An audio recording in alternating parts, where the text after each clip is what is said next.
실제적으로 이제 핀테크가 나오는 이유는 금융이라는 건 어차피 자금이동이잖아요.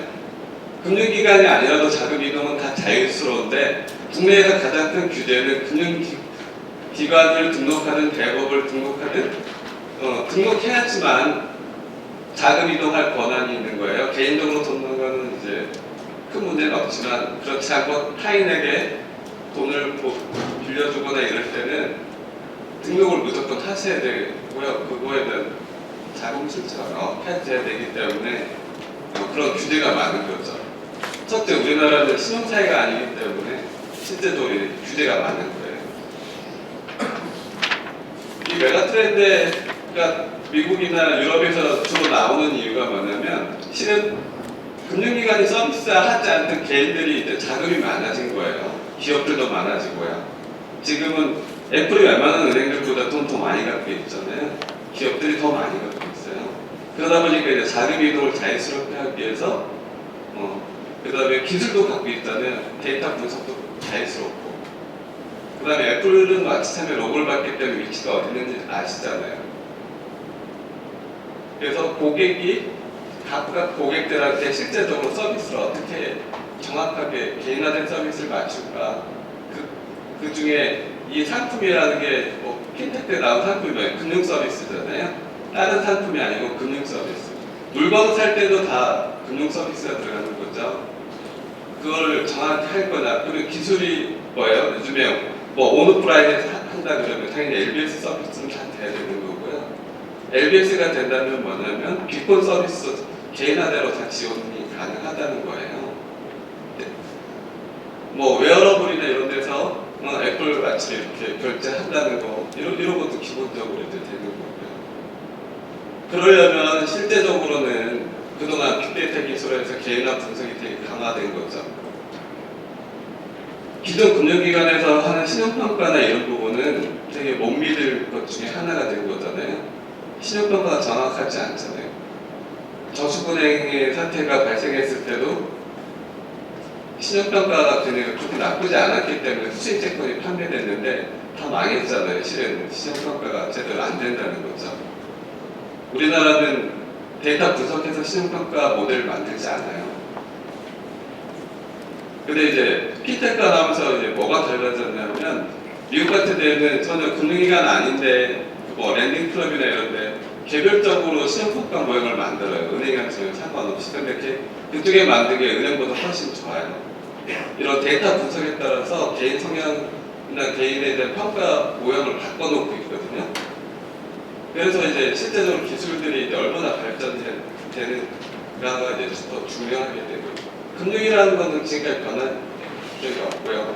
단지 이제 개인들이 돈이 더 많아졌고, 금융기관 아닌 데가 돈이 많아진 거죠. 그러면서 실시간으로 서비스 어떻게 해줄 거는 거예요, 지금. 스마트폰이 더 좋은 게 뭐예요? 사람이 항상 들고 다니죠. 사람 몸에 항상 갖고 다니잖아요. 그렇기 때문에 스마트폰이 핵심이 된 거고요.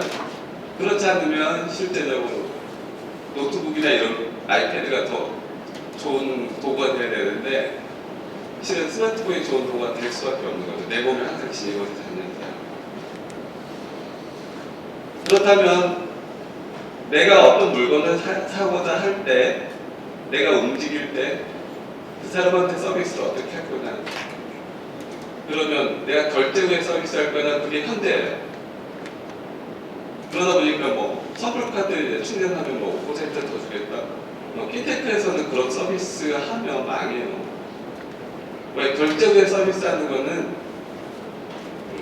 특히 우리나라 같은 경우는 웬만하면 대기업 다니면은 카드 다 발급되잖아요. 원래 카드를 많이 발급하면 신용평가가 낮아져야 되는데 대기업 다니면 다 해줘요. 그리고 평가 안 낮아져요. 네, 대기업에 다니니까 연봉도 세고 잘 퇴사 안 하잖아요. 한 40대까지는 잘리지 않으니까. 그래서 그렇게 하는 거예요. 평가가 분석이 안 되기 때문에. 핵심은 이제는 전부 데이터 분석해서 그거를 서비스 하자는 거예요. 이런 트렌드가 바뀐 거죠. 그러면 어디가 제일 먼저 바뀌었냐? 트렌드가 쭉 여러 개 나왔지만 제일 먼저 바뀌는 게 이제 금융산업부터 바뀌는 거죠. 왜 우리나라에 이게 크게 나오냐 하면요. 실은 우리나라에 딴 거는 되게 작은데 우리나라가 제일 큰 게 있어요. 여러분들 맨날 연말정산들하고 신용카드 현금영수증 많이 쓰시죠? 작년에가 신용카드가 결제 금액이 신용카드, 체크카드가 한 700조가 되고요. 현금영수증이 한 100조 될 거예요. 그러면 실제 지급결제 시장이 800조예요. 누락된 것까지 다 포함해서 800조인데 실제적으로 신용카드가 점점 줄고 체크카드랑 현금영수증이 늘잖아요. 그렇기 때문에 이런 인터넷 전문은행들 같은 경우가 이제 현금 지급을 결제하는 수단으로 오기 때문에 실제 인터넷 전문은행이 이제 더 좋은 거기 때문에 풀어주는 거예요. 정부에서도 그냥 막 인터넷 전문은행 이렇게 만들어주는 게 아니고요. 우리나라 지급결제 시장이 한 3년 정도 될 거예요. 그 정도는 엄청 커요. 이게 정부가 만들어 놓은 거죠. 이제 세금 혜택 뭐 하면서. 너무 크기 때문에 이거에 대해서는 그러니까 전 세계에서 다 들어오려고 그러잖아요. 엄청난 큰 시장이기 때문에. 그래서 우리나라도 이제 그거에 대응하기 위해서 만들어지는 거고요. 나중에 더 자세히 보시면 그래서 아까부터 개인이 되게 중요하다고 그랬잖아요. 실은 고객을 어떻게 평가해서 그 사람한테 서비스할 거예요. 그동안 금융기관은요, 고객한테 서비스할 걸 거의 안 해줬어요. 네, 금융기관이 원뱅킹이라 그러면 원뱅킹 그냥 사용하시라는 거죠. 근데 지금은 아니라는 거죠. 모든 회에 우리나라만 인터넷 은행 만드는 게 아니고 중국은 벌써 허가돼서 아까 하이 쪽인가 있지만 하이 쪽보다 더 무서운 데가 알리뱅크잖아요. 아직 오픈하진 않았지만 만들고 있는데 그쪽은 거의 중소기업 대출까지 하기 때문에 은행 업무가 엄청 커요. 그리고 알리페이는 또 페이까지 있어서 지급결제하는 시장도 있고 그러니까 큰 데가 들어오기 시작하면 우리나라도 이제 실제 그거 쓰면 되는 거죠. 그리고 은행으로 발급됐다는 건 뭐냐면 알리뱅크를 이제 한국 지사도 만들 수 있어요. 그래서 한국에서 은행 영업할 수도 있어요. 그런 게 다거든. 그러면 누가 더 고객을 더 만족시킬 거냐는 거죠. 현대자동차 같은 경우는요, 고객 만족을 못 하잖아요. 국민들 별로 생각 안 하잖아요. 자기 돈 벌려고 하는데. 이제 지금부터는 이 핀테크가 되면서 이제 금융산업부터 자기한테 만족하지 않으면 이제 뭐 애국심이라는 것 자체가 없는 거죠. 내가 쓰고 싶은 대로 쓰는 거고요. 그런 고객을 어떻게 만족시킬 거냐가 이제는 이제 기업들이 되게 중요해진다는 거죠. 특히 인터넷 전문은행 같은 경우는요, 실은 국내에서 될 때는 직원 없고요, 점포 없어요. 뭐든지 자동으로 고객을 만족시켜야 되는 거고요. 이렇게 운영한다고 이렇게 운영한 유럽의 몇 개 은행들도 있는데 매출액이 높아지고 이익금도 많아요. 그리고 고객들한테 돌려주는 이익도 많고요. 단지 이 처음 투자비용이 IT 투자비용. 그러니까 그게 엄청 많이 들지만 이런 부분은 실제 투자받아서 해결하고 있으니까 장기적인 면에서 보면 이 인터넷 전문은행 같은 경우가 이제 많은 부분을 이제 독식하는 거죠. 기존 사업이랑 아주 다르기 때문에 기존에는 인터넷 전문은행이 예금하거나 뭐 조금씩 업무를 안 했잖아요.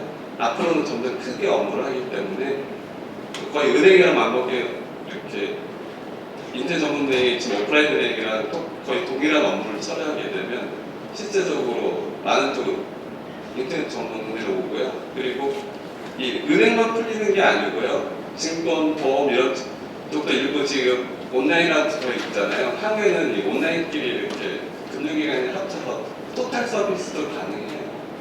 그럴 경우에는 이제 실제적으로 고객한테 팔 수 있는 게 점점 늘어나는 거죠. 근데 우리나라가 그래도 나은 점이 일본 같은 경우는 일본도 몇 개 은행이 다 장악했기 때문에 밑에 은행들이 못 크는 거고요. 우리나라 같은 경우는 정부 규제 때문에 은행들이 그걸 못 커서 은행이 몇 개밖에 없어서 문제지 그렇게 큰 은행들은 아니에요. 3개 나가면 아무도 안 알아줘요. 그러니까 중국 같은 데도 4대 은행이 있는데 이 4대 은행이 중소기업 대출 안 해줘서 돈 많은 알리바바한테 은행 만들어서 중소기업 대출하라는 거예요. 그러니까 돈 많이 갖고 있는 사람이 이제는 바뀐다는 거죠. 은행들도 아니고요. 그리고 뭐 이런 거 많이 보셨죠? 금산분리는요, 미국도 있고요. 미국은 30%만 참여할 수 있어요. 일본은 밖에서 20%고 우리나라는 원래 시중은행은 4%예요. 그러니까 우리나라가 뭐 따로 이게 법을 뭐 갖고 있는 게 아니고 다른 나라 다 있기 때문에 그냥 금산분리한 거고요. 근데 이제 그 비중이 몇 %까지 올릴 건지, 그러니까 지금은 거의 일본 정도까지는 비중 올릴 거예요. 인터넷 전문은행만 20%까지 할 예정인 것 같은데, 아니면 미국만큼 30% 해주면 더 참여 기업들이 많겠죠. 그 다음에 이게 업무 시간은 24시간이에요. 시중은행 업무 시간은 09시부터 오후 4시까지밖에 안 하고요. 그래서 그 이후에는 시스템이 죽어도 문제 없지만, 인터넷 전문은행은 업무 시간 자체가 24시간이라고요. 시스템 죽으면 이제 그거에 대한 책임을 져야 돼요. 그래서 기존 은행들은 체크카드 안 되는 시간 있죠. 근데 인터넷 은행은 이제 그렇게 되면 안 되는 거죠. 1시간 갖고 체크카드 안 되는 은행이면 안 되는 거죠. 얘도 은행 전에는 24시간 신규 해지도 다 돼야 돼요. 그 다음에 은행이기 때문에 해지 지출도 다 가능해요. 은행으로 그리고 인터넷 은행은 우리나라는 은행이 설립되면 은행법에 따라 설립되기 때문에 인터넷 은행이 설립되는 순간 ATM기 아무데나 다 쓰실 수 있으세요.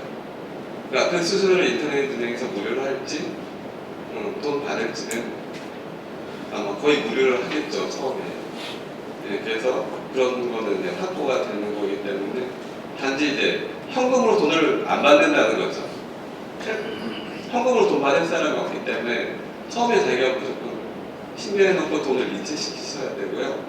인터넷은행 내에서 뭘 하려면 돈이 없으면 이체시키셔야 되는 그런 불편한 점도 있는데, 그 외 나머지는 이제 자유스럽게 쓸 수 있는 거죠. 그 다음에 실명제 문제는 비대면일 때는 실명제가 따로 이렇게 분리되는 것 같아요. 비대면 처리할 때에 대한 실명제는 어떻게 할 건지. 다른 기업 가서 인증받는 게 아니고요. 아마 토탈적으로 비대면일 때는 어떻게 해결해서 시스템 연결해서 그 비대면 인증된 거를 별도로 인증하는 방안에 대해서는 만드시는 것 같아요.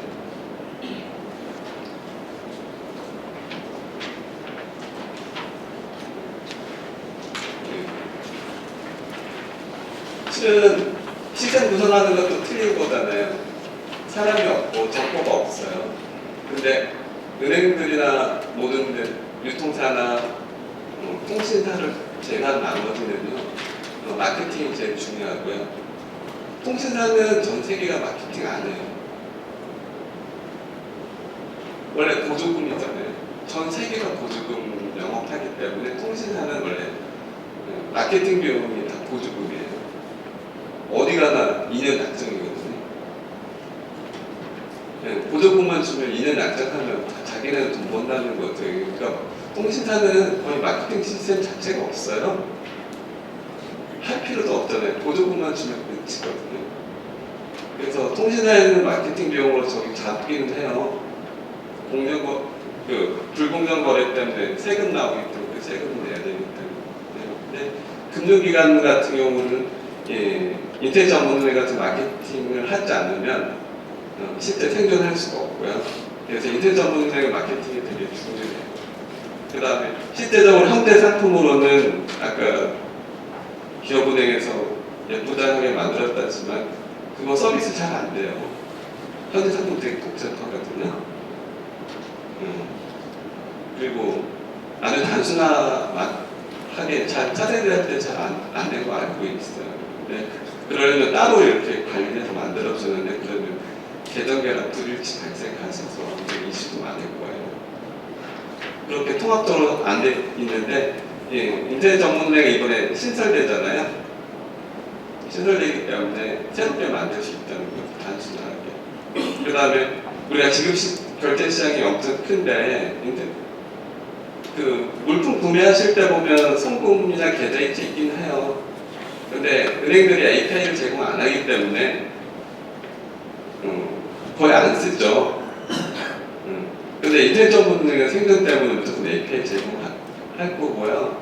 하게 되면 그 사용량이 늘어나고, 그 다음에 가맹점이 제일 좋아하는 건 뭐죠? 현금으로 받으면 항상 서비스나 이런 게 많아지는 거죠. 앞으로 현금 거래가 되는 거기 때문에 실제적으로 현금 영수증도 발급되지만 아마 포인트 같은 게 늘어날 거예요. 그만큼 할인해줘야 되잖아요. 수수료가 안 나가기 때문에. 가맹점 수수료 이런 게 되게 비싸잖아요. 그런 부분에 대해서 이제 혜택을 줄 거고요. 24시간은, 그러니까 지금까지 나와 있는 24시간은 다르다는 거죠. 현재 시스템의 24시간은 한 23시간 정도가 24시간이고요. 앞으로 시스템의 24시간이라고는 죽으면 안 되는 거죠. 멈추도 안 되는 거예요. 어느 시간으로 영업은 다 가능해요.